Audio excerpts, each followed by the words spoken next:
أعوذ بالله من الشيطان الرجيم. بسم الله الرحمن الرحيم.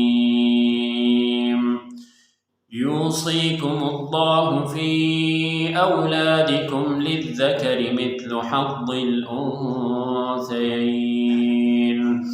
فإن كن نساء فوق اثنتين فلهن ثلثا ما ترك، وإن كانت واحدة فلها النصف، ولأبويه لكل واحد منهما السدس مما ترك إن كان له ولد، فإن لم يكن له ولد وورثه أبواه فلأمه الثلث، فإن كان له إخوة فلأمه السدس من بعد وصية يوصي بها أو دين.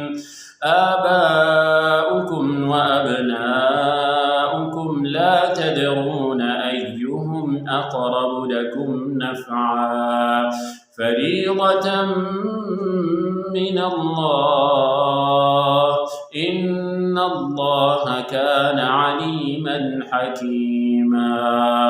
صدق الله العظيم.